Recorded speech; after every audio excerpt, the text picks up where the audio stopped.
What is going on, everybody? Welcome back to the Baseball Now podcast. I'm your host, Mason Braggins. Steven is still out of town, but we're still recapping the MLB this last week of it. As per usual, we're going to kick things off with my top 10 on the power ranking. We're going to start from the bottom, go to the top. In 10th place, we're going to put the Guardians. I think the Guardians have been on here for a couple weeks now. They're on a losing streak of two right now, and they do have a -8 run differential, but they're 44 and 40, so not too bad right now. I mean, when we talk about these guys, I mean, you have Brayan Rocchio, I think is how you say his name, 268, 342, 386. Like this guy's fantastic. And Chase DeLauder just came back from the IL, and with still a partially fractured rib, like hits a go. I think it was he hit a go ahead double, and then checked the catcher, running home. So like bro just doesn't care that his rib is broken. He's just gonna body slam the catcher. I mean, like props to him. Incredible. I mean, this team isn't a big home run team. Angel Martinez leads their team with 11 home runs, and he's batting 239, 276, 442 right now. So, I mean, not amazing. I mean, you got a couple other players who I feel like overall, this team is kind of just. It feels like they're right in the middle, but they're staying in it in the top 10, which I think is really interesting. Um, right around there with just how they're playing. They're playing gritty, and they're scraping up some good wins. I mean, it's interesting to see. I feel like it happens every so often that it's like, oh yeah, like this team is kind of just okay, but they're somehow still, a playoff team kind of a deal. I kind of feel that way about the Diamondbacks. That's kind of like what it's been for the Diamondbacks every single year since they made the World Series. Um, and I think even before they made the 2023 World Series, they definitely kind of were like that as well. Whereas kind of just like they aren't great, but they're somehow still in the playoffs.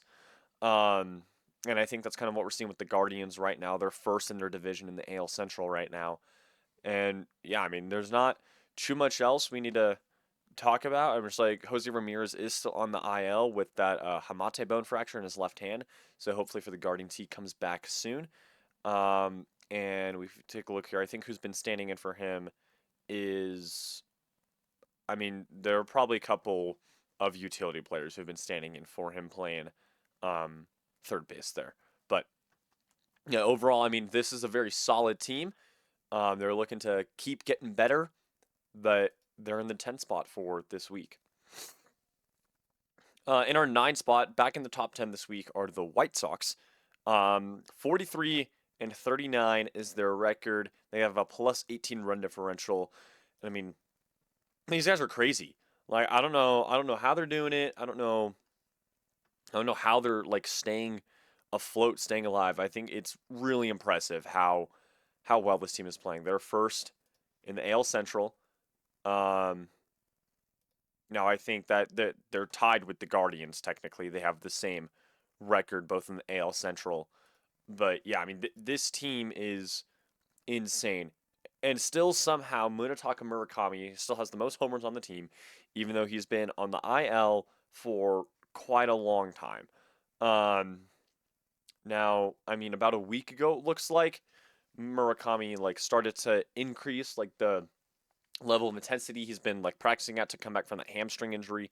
They're really making sure that he like treats that properly so he comes back at full strength. And I mean, who wouldn't? You don't want him to be injured for that long. A player like that with such great potential. I mean, we look at Murakami through the 200 at bats that he had on the season before he got injured, and he was 240, 378, 560, pretty solid slash line with 20 home runs and 41 RBIs.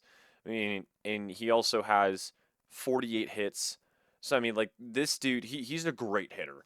Like very obviously a fantastic hitter. Um, so they're really hoping they get him back very soon. But I mean, the rest of the team as well. I mean, you got Colson Montgomery, shortstop, 221, 314, 470. Not as amazing, but also has 20 home runs on the season for the White Sox. He has 46 RBIs. You got Miguel Vargas, former Dodger. He's batting 252, 366, 500 with 19 homers and 52 RBIs. Really good. Chase Meadsroth, I don't know how you say that. 276, 341, 382 with 6 home runs, 27 RBI. You've Benintendi, Andrew Benintendi, 10 home runs, 39 RBIs, 238, 292, 433. Sam Antonassi, 292, which is really good. 391, 411 with 4 homers and 22 RBIs. So like you got a lot of guys who are playing really good baseball for this White Sox team, and I just don't know what to say. I mean, it's like their pitching is solid, I would say. I mean, most of their starting pitchers do not have below 3 ERAs. Um, the only people that really have below 3 ERAs are a couple of their relievers. And we take a look. Sir Anthony Dominguez has the most saves. He's got 12 of them with a 4.30 ERA. And then the holds are shared by quite a few pitchers, but very good work. I mean, their best starting pitcher is Davis Martin, who has a 3 ERA with 90 strikeouts through 93 innings pitched. So very impressive, very good. But yeah, I mean, just like this White Sox team, I think it's really their offense that really is just keeping them alive. Again, they have a plus 18 run differential. So I mean, yeah, sure, their pitching is solid. It's not amazing, but their offense is really what's kind of just like keeping them afloat, keeping them alive, keeping them atop their division, really. I mean, it's shocking. Who would have thought that, the White Sox of all teams would be on top the American League Central? I think at the start of the year, Steven and I literally predicted them to be in the bottom.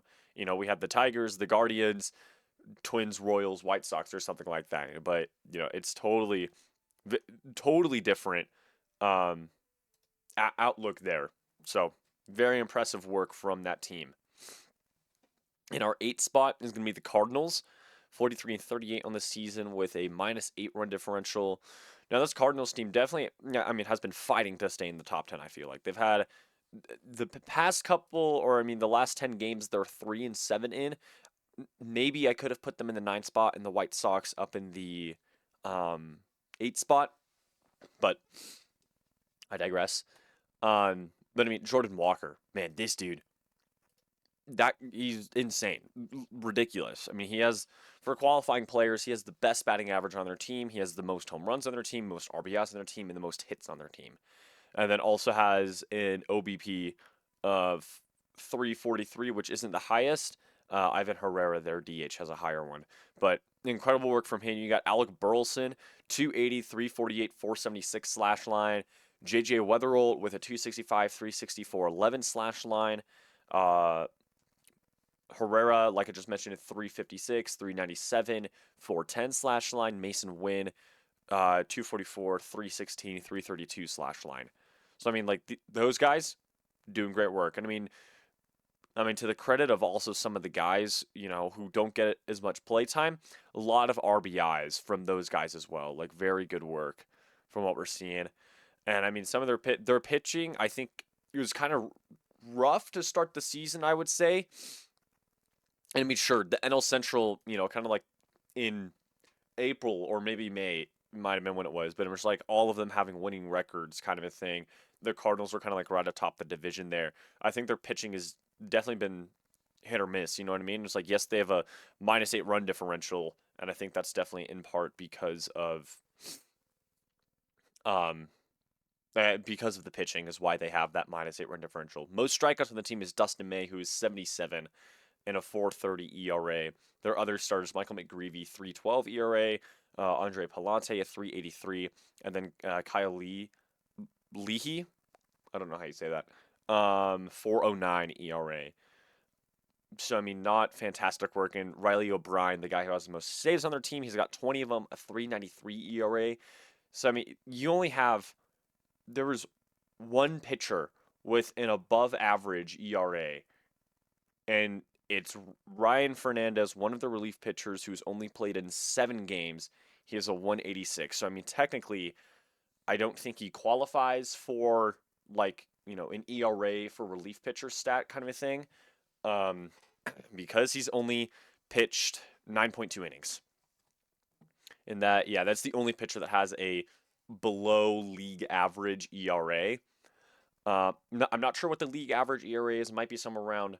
It might be higher than like 3.5 if I'm gonna be honest. But I mean, when you look at pitchers, that kind of like like, oh, they're doing good pitching. I think is right below 3 is kind of um, at least in my mind where I would constitute like they are a good pitcher. If it's kind of like above that, I'm like they're an okay or they're a solid pitcher. Um, and then once you get into that like 5 to 6 territory, it's like okay, they're not that great kind of a thing. I don't know. I think I might be totally wrong, but that's just kind of my impression of how I've interpreted ERA and like applying that to the quality of a pitcher. Um, but yeah, I mean this team I think is just barely staying afloat right now. I wouldn't be surprised if they have a rough losing streak, drop out of the top 10 soon. Um, yeah, I mean that just wouldn't surprise me if that happens. In our 7th spot is the Cubs. They're 46 and 38, making a resurgence. They are still below the Brewers in their division, but had a, I mean they swept the Mets, um, and then they won 2 against the Brewers, which was really big, divisional rivals. Um, I think it was funny that the away crowd was louder at that game than the home crowd was. Very funny. Um, we've been talking about him, every so often. I got Nico Horner batting 242, 317, 342. Alex Bregman 239, 336, 335. Michael Busch 236, 370, 385. Ian Happ 224, 334, 458. And PCA batting 278, 364, 505 with 17 homers on the season. Very good stuff from PCM. It was like he had a rough start to start the season, and then he told some chick to, you know, if you follow social media, you know what he said, and he's been hitting much better now. Um, yeah, this Cubs team, like they were solid to start the season. They had a really bad stretch, and now they're kind of back in it. They got a plus 40 run differential, one of the better ones in the majors right now. I mean, that's actually like what is that? The 4th best in the majors, 5th best in the majors for run differential currently. Um, so yeah, uh, that team, they've definitely started to show signs of life, waking up a little bit. But most of their starting pitchers are not pitching well. I mean, Imanaga with a 4.40 ERA, Colin Ray 4.80 ERA, Edward Cabrera 5.10 ERA. You have Javier Assad, a 4.04 ERA, not very good. Um, yes, I mean, and they're they've used a lot of pitchers this season, um, mind you, and I mean they've gotten a lot of pitchers from trades. Um, so I think that's also part of it. But yeah, I mean it's not amazing. The guy who has the most saves on their team only has 3.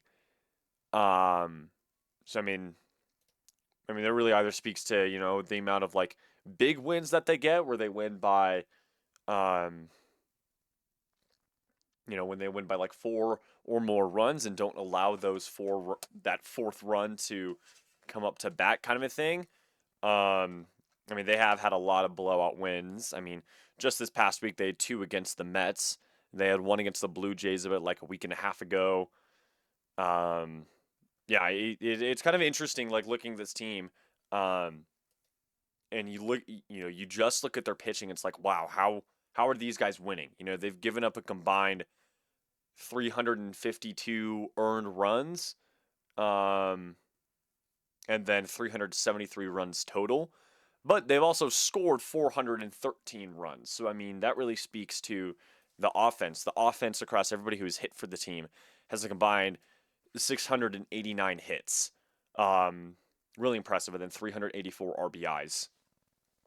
So, I mean, you take a look at that, and it's really just the offense just fighting, staying alive there. I think is kind of what's happening. If I'm going to be honest, again, if you just look at the pitching or you just look at the batting of a certain team, it's like, oh, this team is doing really well, or this team is doing really poorly. But you really have to take both into account. That run differential is a really big stat, I think, for deciding how well a team is doing. Um, yeah, I think that's definitely where the Cubs are at right now. In our sixth spot is going to be the Phillies. These guys have definitely started to wake up a little bit. They're now at a positive run differential here. Um, yeah, I mean, just excellent stuff. Schwarber with his 30th home run the other day. That's the most in the majors right now. Brandon Marsh, one of their best hitters. He's got a 321 batting average. Um, yeah, really incredible stuff from this Phillies team right now. You got Turner, who I think is slowly waking up. Surprisingly, he has 0 triples this season, considering he's one of the fastest guys in the league. And I mean, sorry, he's got 16 stolen bases on the season too. So one of the fastest guys in the league. You got Schwarbombs. I mean, he's got 30 of them. Bryce Harper batting well as well. 276 batting average. Brandon Marsh, like I said, one of the best bats in the league right now. Alex Bohm, not as good, but is batting 225, 281, 356, and he has 43 RBIs. That's a pretty good number. Bryson Stott, also not batting as well, 236, 297, 391, but has 40 RBIs, so still pretty solid. Um, yeah, I mean, just excellent stuff from this team. And I mean, can we talk about Derek Hill, who they got um in a trade with the White Sox? Um, sorry, oh my gosh. Um, he he's only played 13 games with them, only has 32 um at bats, but in those 32 at bats, he's 313 with 2 homers and 5 RBIs. Like that's pretty good. And he's doing great work in the outfield as well. I mean, as a defensive player, I mean, we can take a peek at Derek Hill as a defensive player. He's got a positive .5 WAR. Right now, it's like maybe that number should be higher, but I mean, it's just really good. His range factor 1.8.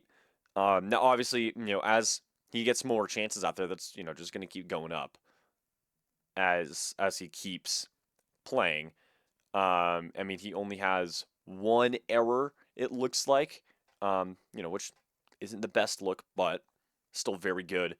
Um, yeah, he's doing great work for this team. And I mean, Christopher Sanchez has kind of fallen off, if I'm not even going to lie. One of the best pitchers in the league a couple weeks ago, and now he's up to 213 ERA. Now he's like the fourth best pitcher in the league if you solely look at ERA.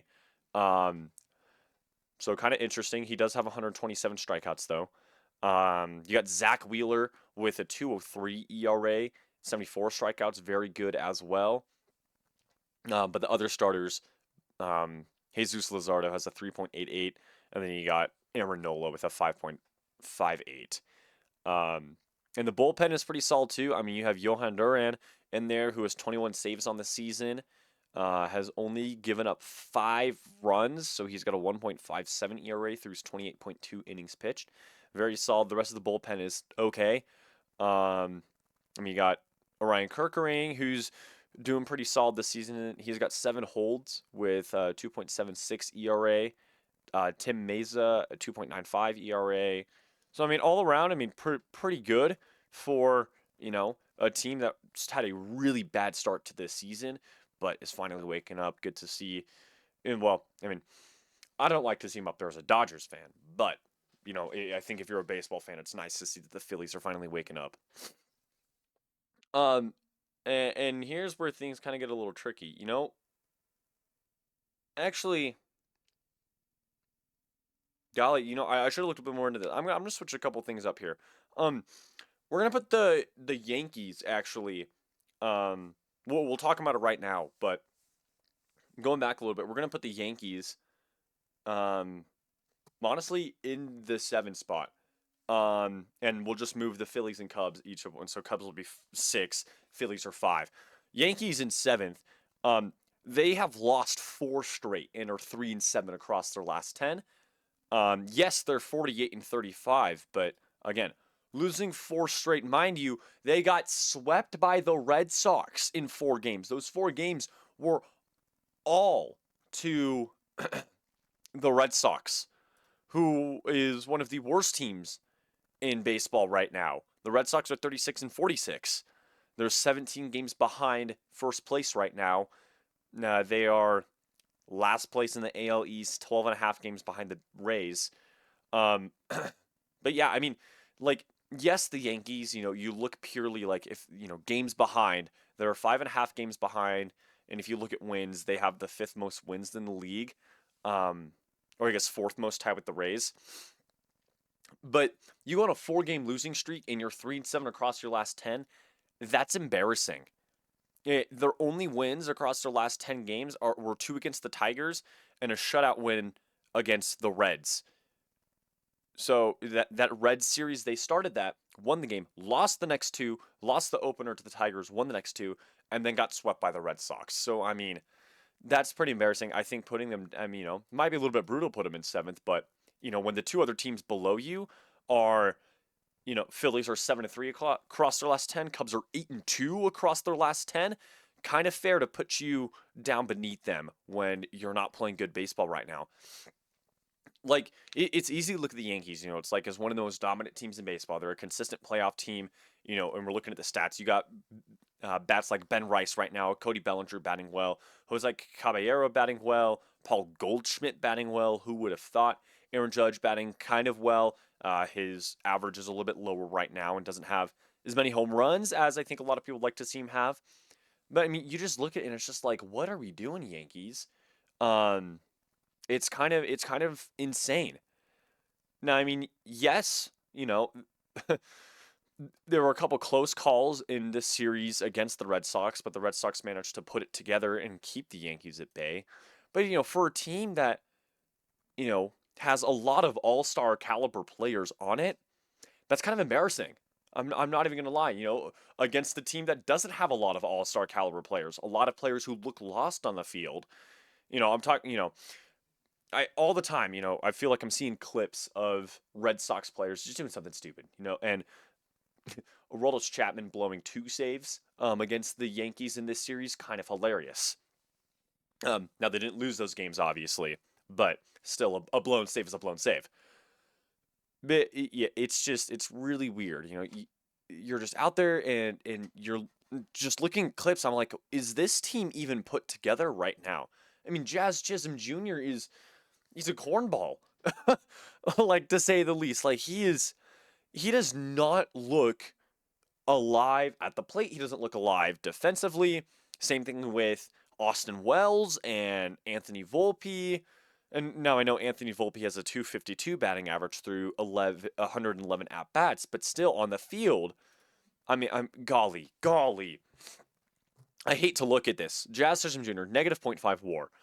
Um, Shockingly, Ben Rice, their best bat, has negative 1.4 WAR. Anthony Volpe, I mean, he's got a .3 WAR, so good job for him, but he has 2 errors on the season. Jazz has 5 on the season. Jose Caballero has 6. Trent Grisham has 3. Ryan McMahon has 4. Austin Wells has 3. Ben Rice has 3. Ahmed Rosario has 6 errors and a negative .6 WAR. So, like, I don't know. It's kind of insane that this team is not playing well. Or, I mean, playing well, but not playing well, I don't know. It's so weird, because, yeah, you look at the numbers, you look at the stats, like, okay, they're pretty solid, you know what I mean? You look at their winning percentage, and they're a winning team with plus 101 run differential, and it's just like, you let a 4-game losing streak to one of the worst teams in baseball get swept by them. I don't know, man. 3-7 across the last 10.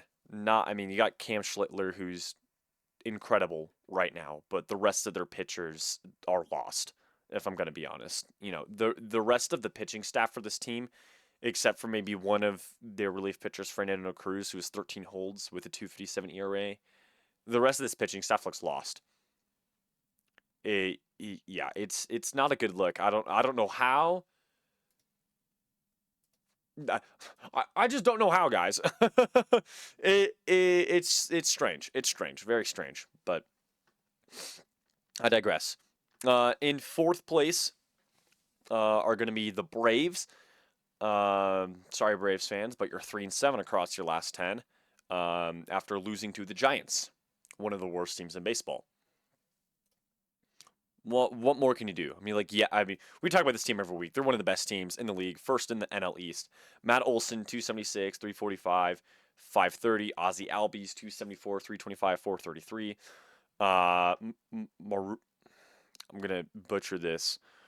Mauricio, I think that's how you say that. Dubon, 267, 316, 421.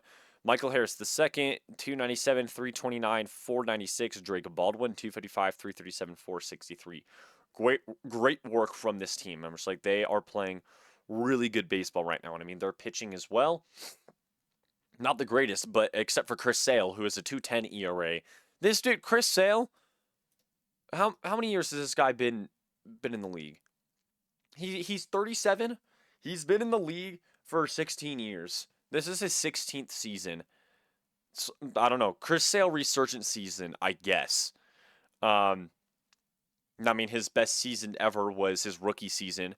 Um, he only played in 21 games, but 107, 193 ERA in that. But he's doing great work so far. So I don't know. Chris Sale kind of going crazy. Um, you got again, we talk about him, Rafael Iglesias and Robert Suarez. That save team, really good. Dylan Lee as well, who has 15 holds with a .97 ERA, very good as well. I mean, it's just, yeah, there are a lot of solid pitchers on this team. Sure, you look at it in a lot of fours, a lot of threes, a lot of fives, a lot of sixes um, on the ERA column for this team. But they're making it work. They're doing fantastic pitching work, to say the least. But going to 3-7 across your last 10 will get you booted down out of the top three.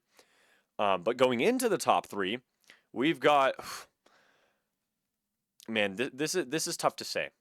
I mean, it's between the Rays and the Brewers for the number 3 spot. The Rays are on a win streak of 5 and 7-3. The Brewers have lost 2 straight, and are 5-5. The run differential is not even close. Milwaukee has a plus 120. Rays have a plus 24. Brewers do have 50 wins. I mean it's close. It really could go either way. I think I'm gonna go Brewers in third. I think just because of the rough series against the Cubs at home. And then we'll go Rays after that, especially, winning 5 straight, sweeping the D-backs, splitting a series against the Royals. So, I mean, yeah, I feel okay with that. But, I mean, the Brewers, William Contreras, a great bat in the league. He's batting .301 right now with 50 RBIs. You got Bryce Turang as well, 260. Jake Bauers, 262. Jackson Chourio, 297. Very good work. Christian Yelich doing pretty solid, 263 right now. I mean, yeah, it's just it's incredible how well this team is playing. Mizorowski as well. I mean, 145 ERA with 146 strikeouts. Ridiculous.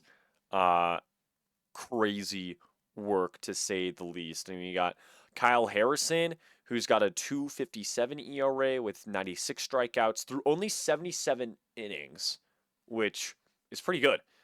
And their bullpen is pretty solid too. I mean, you look at Trevor McGill, who has 10 saves, the most for the team, 7 holds as well, 41 strikeouts through 31 innings and a 3.48 ERA. Not the best ERA, but still pretty good.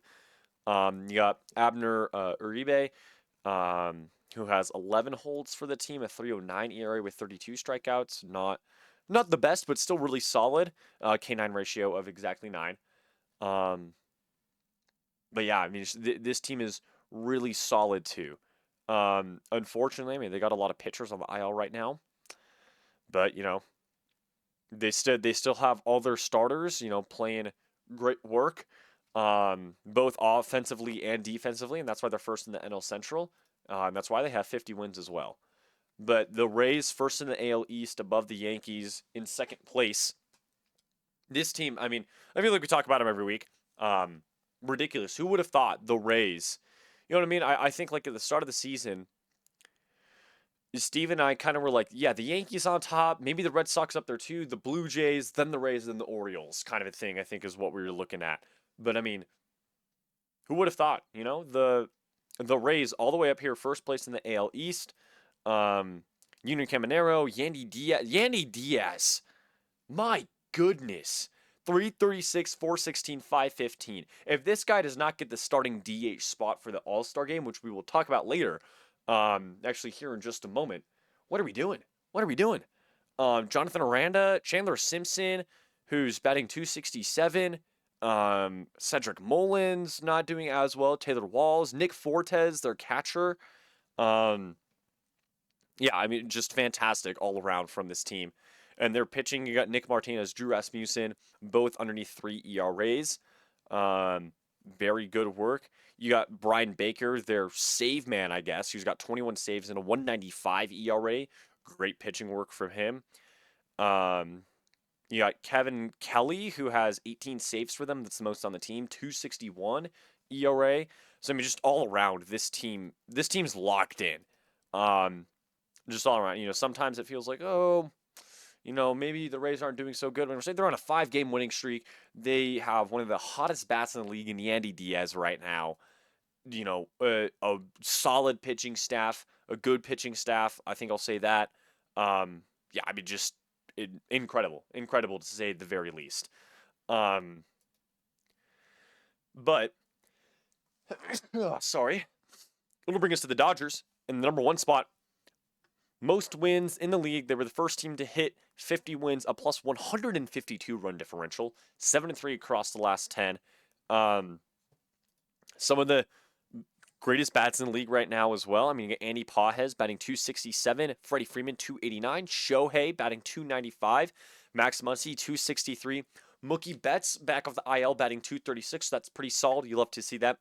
Kyle Tucker, I think, is starting to wake up a little bit. His bat is starting to come alive. I think he's batting 239 right now. I'm just hoping that he comes back and he starts playing good. Because I want him to. Yeah, just a lot of great players, to say the least. My favorite stat on here is Kike Hernandez, who's only played in 2 games, has had 4 at bats. Is batting. His slash line is 1,000, 1,000, 2,250. Because he got on base every single time. So, shout out to Kike Hernandez. I hope he comes back soon. Love that guy. And I mean, the pitching as well. Great work on the pitching staff. Yamamoto, 267 ERA. You got Robleski with a 271 ERA. Shohei has a 158 ERA. Now, he doesn't qualify because he hasn't pitched more innings than games that the team has played. But I think, so we've played 84 games in the season. But if Shohei goes at least 7 innings his next start, he'll meet that and then he'll qualify. He's just had a couple, just a lot of 6-inning starts kind of a thing. But that Sheen and Glasnow, Sheen and Sasaki, both still very shaky, I feel like. Yes, they have K9 ratios above 9 through their 72.2 and 72 innings pitched respectively, but both of their WARs are negative. I mean, Tanner Scott has 11 saves with a 2.10 ERA, so great work from him as well. You got Will Klein, who has 11 saves, 2.51 ERA. Alex Vesia has Klein has 11 holds. Vesia has 13 holds, 2.60 ERA. Eric Lauer, who we picked up, we got him in a trade, kind of like at the startish of the season. Through his 4 games started. I guess 5 games started technically. One of them Klein started, and then we brought Lauer in. He's 2.54 ERA through those 5 games. So great work from him. And yeah, it's just really good from the entire Dodgers pitching staff, I feel like. It's not so often that we're seeing, Yes, it's still scary when the bullpen comes in, but they have been one of the better bullpens in the league this season. There was a period where they had over 30 scoreless innings from just the bullpen. It's one of the longest streaks in Dodgers franchise history.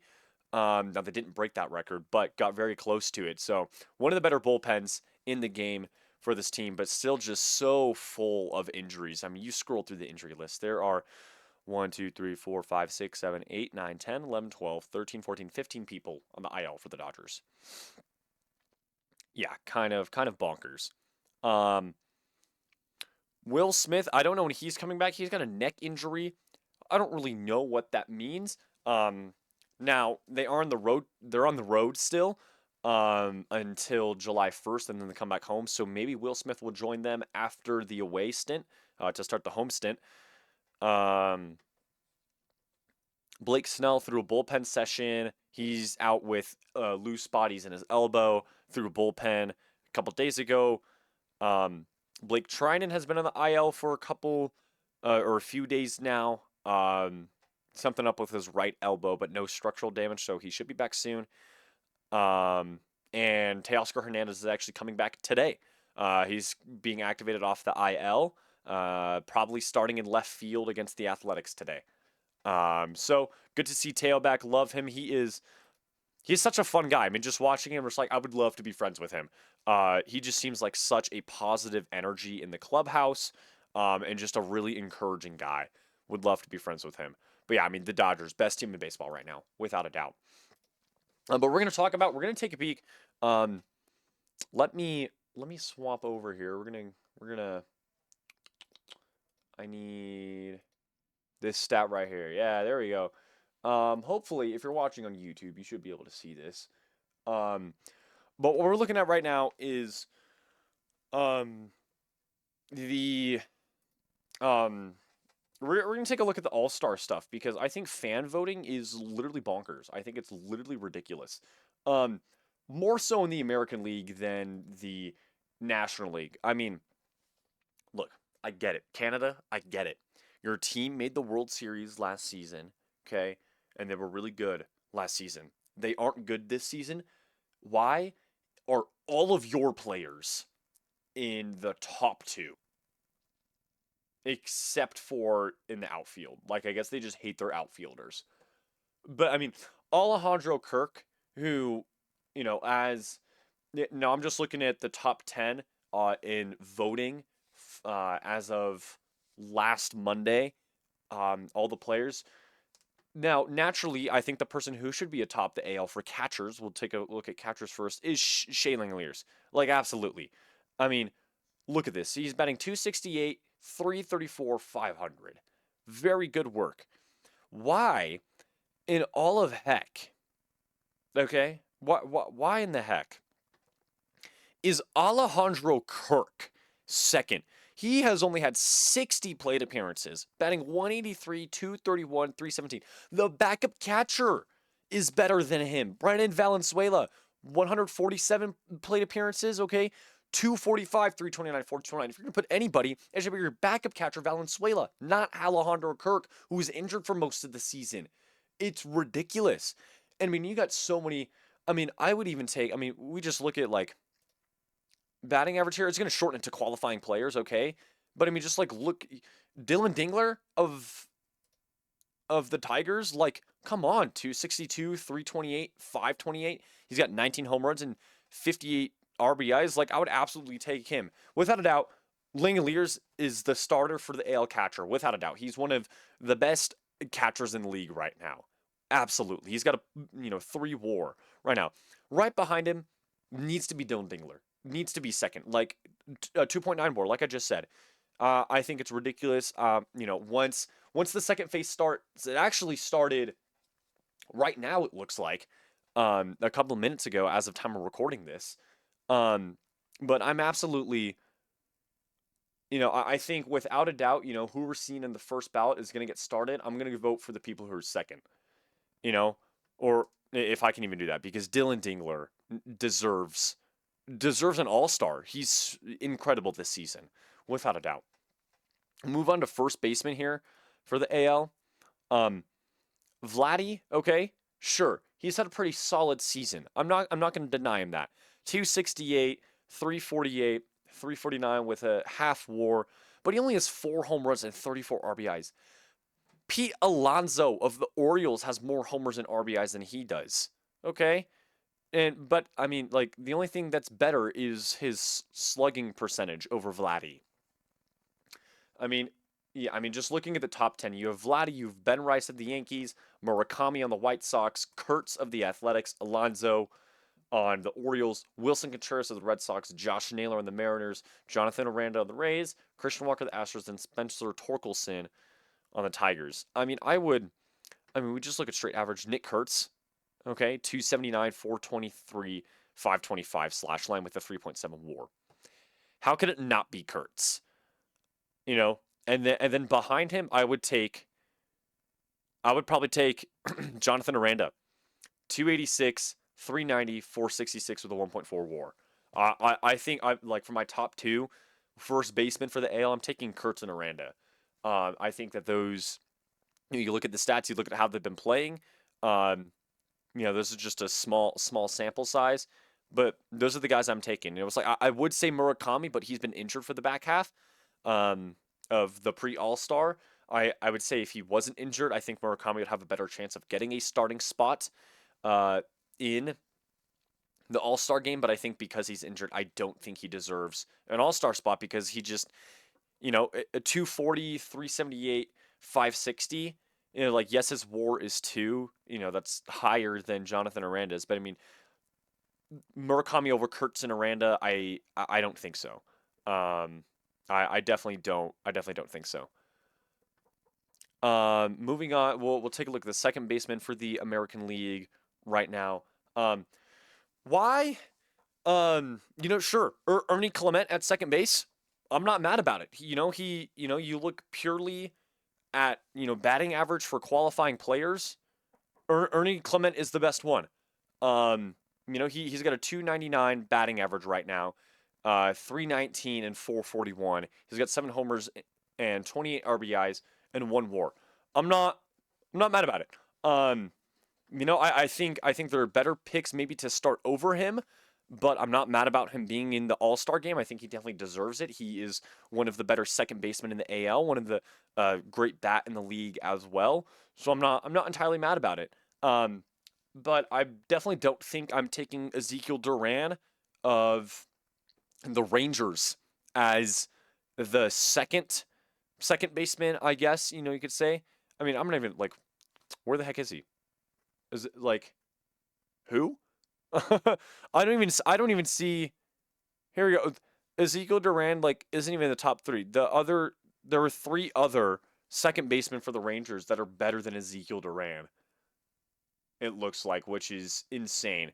But I mean, we can take a look here. I'm thinking maybe Chase Meadroth of the White Sox, I think would be a good pick. Even Cole Young of the Mariners would be a solid pick because that WAR 2.6 really good. I think I'd be okay with either of those 2 guys making it in. Definitely not Jazz. Absolutely not. I'm definitely a Travis Bazana fan. Maybe him, 256, 350, 431 with a 1.5 WAR. I take Bazana as well. I think he's doing good as well through his 53 games played. He's also good on the defensive end for the Guardians as well. I would take him, but definitely not Ezekiel Duran. I don't know why he's up there in second place. The third baseman, I'm gonna be honest, I'm not taking Okamoto.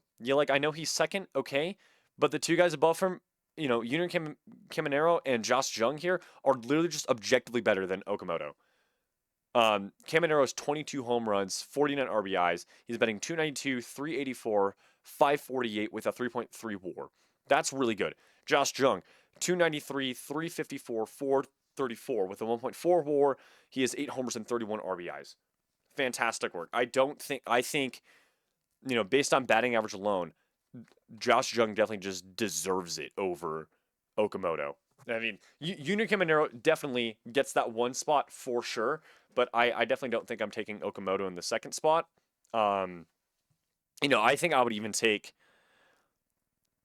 Zach uh, Giloff of, I think that's how you say that, on the Athletics, 282, 336, 498, 834, 2.2. Like that's better than Okamoto. All of that is better than Okamoto. Blaze Alexander of the Orioles, 302, 353, 429, 785 OPS. That's 785, 1.1 more. That's pretty good as well. Um, yeah, I think there are a lot of better bats than Okamoto for third baseman right now. I'm gonna be honest. Um, for shortstop, Andres Jimenez should not just even be a thought.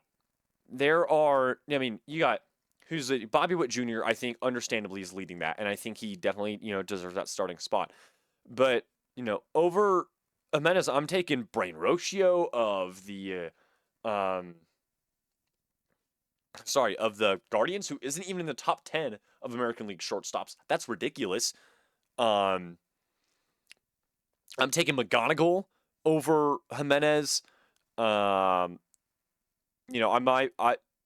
I guess Ezekiel Duran qualifies as a shortstop, not a second baseman anymore. I'm not sure what that is for, but he's here. Um, Jeremy Pena on the Astros, even though he has less at bats, I might take him as well. I don't want to go too far down the line just because you get into the space of not as many at bats. Because look at Luis Arias, who only has 10 at bats, who's batting 300. Doesn't really qualify. But yeah, I'm taking Bobby Witt Jr. for sure, and I'm probably taking McGonigal. I'm definitely not taking Jimenez. McGonigal needs to be in that second spot for sure. I mean, he's close-ish, as of last Monday, but still not fantastic. Um, take a look at DH. Jordan Alvarez.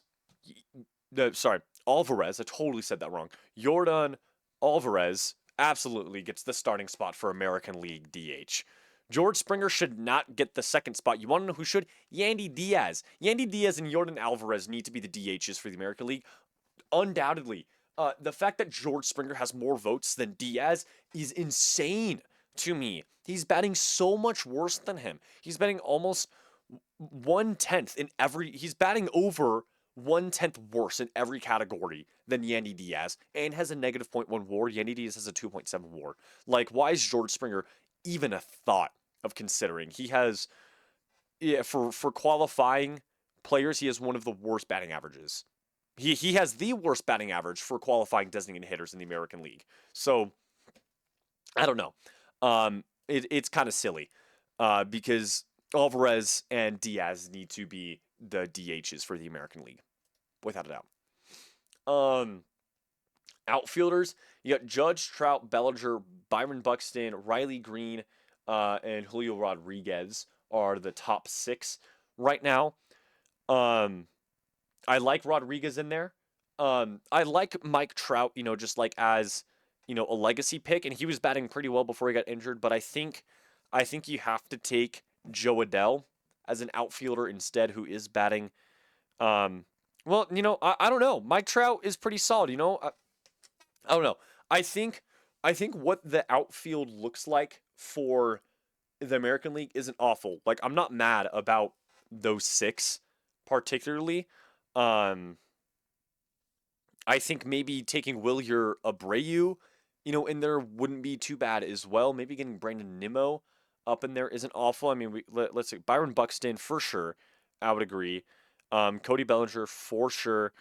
Now, the only problem is like Aaron Judge is only, I mean, 248, 375, 533. Pretty good.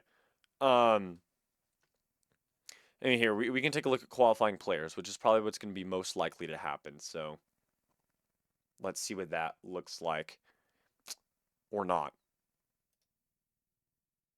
Um, Odd. Why could it not load the batting averages? Oh, okay. I would love to see what the qualifying players are, but I guess I don't get to. That's unfortunate. Um, and very strange. But I can load by OBP, so whatever. Sorry. But for sure, I mean, like I'm definitely Mike Trout up in there. I think is good. Bellinger up in there is good. Byron Buxton up in there. I think is good. Riley Green in there is also great. J Rod I think is also solid. And Aaron Judge, I'm okay with. Like, I'm actually very okay with that top six. I think there are a lot of other players that you could put up in there. You got a Rosarena on the Mariners batting 283, 374, 42. Like I said, Willie Abreu of the Red Sox, Brandon Nimmo potentially, Chase DeLauder, uh, Jack Cag. Oh my gosh, how do you say his last name? Jack Caglianon? Jack, I don't know. On the Royals, I don't know how you say his last name. That hurt my head. Um, Sam Antonassi of the White Sox, I think would be okay in there. Yeah, I think just because of how open the outfield is, because you got three players, and only six can get into start, and then you have I forget how many you can have on the bench, but there's just like there are so many options that it's like it's really hard because I think there are a lot of really good offensive bats, and I think a lot of great defensive players as well who deserve starting spots in the outfield. But there's just a lot really to say the least. Um, and I'll try and get through here quickly. But the NL isn't as bad, I would say. Yes, as a Dodgers fan, I did vote for Dodgers players. Um, but Will Smith should not be second for catcher. It needs William Contreras needs to be there 100% for sure. Um, like he definitely needs an all-star spot. Like the fact he isn't even the top 2 makes no sense. Um, and I'm sorry Braves fans, but I'm probably not taking Drake Baldwin to the All-Star game. I'm taking someone like Liam Hicks to the All-Star game, who I think is currently injured. Um, better stats all around than Drake Baldwin. He only has one less homer, but I mean, otherwise he's batting better than him. Um, yeah, just undoubtedly. Um, I would probably also take Hunter Goodman over Drake Baldwin. Sure, the batting average is worse, but look at that home run stat, 25 of them, incredible, and a better WAR. But I'm definitely not taking Drake Baldwin to the All Star game as a catcher. Um, I'm taking William Contreras and I'm taking Hicks or Goodman with me. I'm not taking Drake Baldwin or Will Smith. Um, neither of those guys. First baseman. As a Dodgers fan, obviously Freddie Freeman. I voted for him, and I think he definitely deserves it. He is actually sure he has less at bats, but he has, for qualifying players, he's got the second best batting average for first baseman. TJ Rumfield of the Rockies has a better batting average, and actually, I mean, batting average is a very important stat, and I think that's kind of what a lot of people look at. But we also look at WAR. The only better WAR is Matt Olson, who is 3.2, but he has a worse OBP slugging. Sorry, he just has a worse OBP than Rumfield and Freddie. He's got a better slugging percentage than Freddie and Rumfield, and a better OPS. His WAR is better, but his batting average is worse by quite a few at bats. More home runs. And like, I'm not mad if Olson gets in it. I think he, is good, great offensively, and I think good spot. But I mean, you know, I think Freddie Freeman needs to be up there. I think people are like, oh, it's favoritism. It's like, no, Freddie Freeman, I think definitely deserves a starting spot. Freddie Freeman, I mean, we take a look at Freddie. I'll just open up his stat page here. Um, is having one of his better seasons. You know, let, I mean, he's been a fantastic batter through his entire career. I mean, his career batting average is 299, and he's bat over that in 1, 2, 3, 4, 5, 6, 7, 8 of his seasons uh, through his 16-year long career. Kind of crazy. And he's almost there right now in 2026. So I'd like Freddie definitely deserves a spot up there. I think he's batting really well. Matt Olson, I would be mad if he makes it. Again, it's another problem where it's like there are all of these players who qualify definitely deserve a spot. I feel like, um, And I think that's what it's gonna come down to. Because I think Rumfield would be fantastic. A young guy from the Rockies who is batting well. Um, Harper, who just his first career cycle, he's got 19 homers, 51 RBIs. Look at that OPS, by the way, 905. That's really good. Um, I like also would deserve a spot. I think it's just the National League. I think is harder because it feels a little bit more accurate. Like, yes, I think there's definitely still Dodgers bias. I mean, in fourth place last Monday was Hae-Sung Kim of the Dodgers, who's barely played half of the pre All Star break season because he's just been back and forth between majors and AAA. But he got 345,000 votes, which was fourth place. That I'm gonna say he doesn't deserve that. Um, he doesn't qualify even, but he's up there for sure. But moving on to second baseman, like I've switched over here, a little bit tougher to analyze. I think Xavier Edwards for sure should get a starting spot. I mean, just look at that stat: 298, 380, 430 with 29 RBIs. That's not fantastic. Albies, I think you can definitely make an excellent argument for him getting in. Sure, his batting average is 274, which is still fantastic. I'm in the headspace of it, like, it needs to be better. 274 is fantastic. With a 2.1 WAR, very good as well. JJ Weatherholt also batting very well. Um, I mean, you look at power, really. You got Ketel Marte, Brandon Lau, who has 20 home runs on the season, despite the fact he's batting 243. Really good. Um, but Bryson Stott should not be up there. Like, I'm sorry, Philly fans, he should not be up there. He's second place. He should not be up there. Ozzy Albies, I think, is an excellent pick. I think he definitely deserves an All Star this season. Um, and and maybe Bryce Turang, I think, another great pick, or Xavier Edwards. Luis Urias, I'm a little bit shy on just because he's not a great power hitter. He's a contact hitter. I mean, he only has 3 homers, but he has 31 RBIs and 100 hits. Batting average of 324. Um, JJ Weatherholt would be cool. Willie Castro would be an interesting pick. I don't think he deserves it. I don't think he's that good. I mean, look at that WAR. But whatever. It's just not Bryson Stott, if I'm gonna be honest. But yeah, I think other than that, it's fine. Third baseman, we got Max Muncy and Alex Bohm. Max Muncy for sure. Another great bat. Um, and honestly, let's just take Nick Gonzalez of the Pirates as well.